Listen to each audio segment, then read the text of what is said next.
ازيكم؟ يا رب تكونوا بخير. اتمنى تكونوا جاهزين ومستعدين لدرسنا النهارده. وطبعا زي ما وصل لكم احنا فعلا هنعمل تكست انيميشن بالشكل اللي انتوا شفتوه. الموضوع على قد ما هو شيك، حابة اطمنكم ان هو سهل جدا ومن خلال افكت واحد بس مش معروف بالنسبة لناس كتير. كل اللي عليكم تركزوا وتتابعوا الدرس ده لغاية النهاية. وزي ما انتوا شايفين كده انا مجهزه باك جراوند. الباك جراوند دي ليها فكره، وطبعا ملحوظ قوي انه في تدرج في اللون الزيتي، وكمان كانه في النهايه كده ليها شادو او لون اسود. فالموضوع شكله شيك قوي، مش عباره بس عن سوليد ليها لون او باك جراوند ليها لون كده وخلاص. فارجعوا للدرس ده اللي هيظهر لكم في الاي دلوقتي واستفيدوا كمان من الدرس ده. لكن حاليا انا هكتب دلوقتي اي حاجه، اكتبوا اللي انتوا حابينه. انا هكتب ساره تاني اهو بالشكل ده، واجي بعد كده هكبر التكست بتاعي. اللي عايزه اقوله لكم ان هو بيكبر بس بزاويه علشان بس الانكر بوينت في الناحيه دي. فالانكر بوينت يعني ده بيتحكم في، يعني لما باجي ازود الحجم بتاع الحاجه بتاعتي بتزيد من مكان الانكر بوينت. حابه اخليه يزيد من النص فهجيب الانكر بوينت هنا. طبعا ده مش عقبة بالنسبة لي لان انا اهو عادي جدا هزود اللي انا عايزاه، وهاجي في الاخر من قائمة البروبرتيز وهظبط الالاين اخليه متوسطن كده عندي في الشاشة بتاعتي. طيب مفيش البروبرتيز عندي، فانتوا كده شغالين على نسخة اقل من 25. تقدروا تعملوا نفس الفكرة كده من خلال الاسينشال جرافيكس. لو مش موجود عندكم سواء القائمة دي او القائمة دي او اي قائمة مش موجودة، من خلال الويندوز اهي هعرف اجيب اي قائمة مختفية عندي او مش ظاهرة يعني عندي. طيب هل في درس اتشرح عن حاجة زي كده؟ او برضه هسيبه لكم في الاي اللي هتظهر من فوق دلوقتي. الدرس ده تقدروا ترجعوا له، تعرفوا كمان تعملوا ازاي ورك سبيس خاصة بيكم وتحددوا ليها الاسم اللي انتوا عايزينه. بس فتعالوا نرجع نكمل مع بعض. دلوقتي كده انا كتبت التكست اللي انا عايزاه. طيب هعمل ايه؟ تعالوا نعمل سيرش على الافكت بتاعنا. سفيرز هو اسمه كده، تمام اهو اسمه سفيرز. سحبته، مفيش اي حاجة حصلت لان انا لسه محتاجة اتحكم فيه من خلال قائمة الافكت كنترولز. اول حاجة انتوا شفتوها في الانترو هي دي اللي هنعملها دلوقتي، هي السكيل اهو. وهمشي 10 فريم بالشكل ده، وهعمل كي فريم تاني وهاجي على اول واحد اخليه 0. بصوا دي اول حاجة انتوا شفتوها، تمام.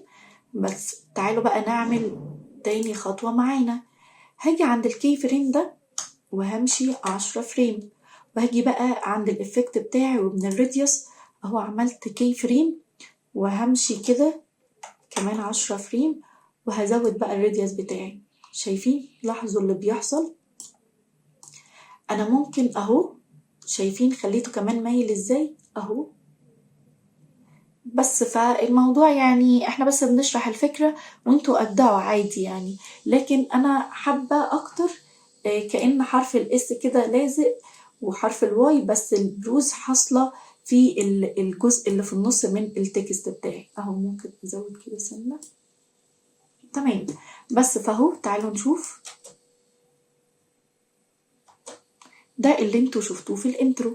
طيب تعالوا بقى احنا كده يعتبر خلصنا، هنعمل بس الاوت بتاع التكست انيميشن بتاعنا. تمام، هعكس بس الكي فريم اهو، عكسته همشي 10 فريم وهجيب التاني ده هعكسه، وبعد كده همشي 10 فريم وهجيب بتاع السكيل ده اهو 10 فريم وهكذا.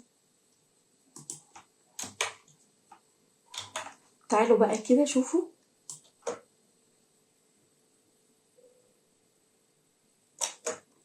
الموضوع سهل وبسيط. تعالوا كده نرندر علشان نشوف الموضوع بشكل سلس. مش هياخد حاجة معايا اهو. وكمان هقول لكم على فكرة تانية، احنا هنعمل سيلكت اول على كل دول وهعمل ايز ان وهعمل برضو عليهم ايز اوت اهو. موضوع بقى سلس جدا وشكله يعني حلو قوي. بقينا كده الساوند افكتس اللي انتوا يعني لاحظتوها اكيد في الانترو، انا مجهزاهم اهو طبعا انا دول جايباهم في كتير حاجات نقدر نجيب منها الساوند افكتس بتاعتنا، بس دول تحديدا انا مستخدماهم من البريمير كومبوزر، وده مجاني ومش بس بيديني ساوند افكتس لكن بيديني حاجات تانية كتير ومنها ترانزيشنز وحاجات كتير. اكتبولي في الكومنتات ونكون بنتكلم عنه خلال الفيديوهات الجاية. طيب تعالوا كده نظبط اهو عند البروز اللي بيحصل ده، نجيب الساوند افكت التاني اهو وهحط بالشكل ده، وعند البروز التاني كده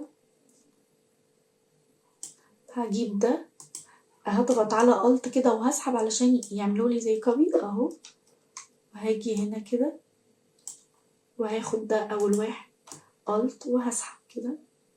تعالوا كده نتفرج ونشوف.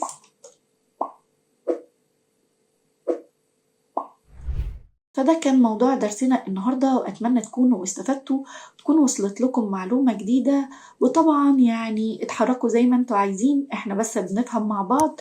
واستنوا درس جديد كل يوم سبت وتلات وخميس الساعة 10 مساء، وما تنسوش تعملوا سبسكرايب لو لسه ما عملتوش، واعملوا كمان لايك للفيديو.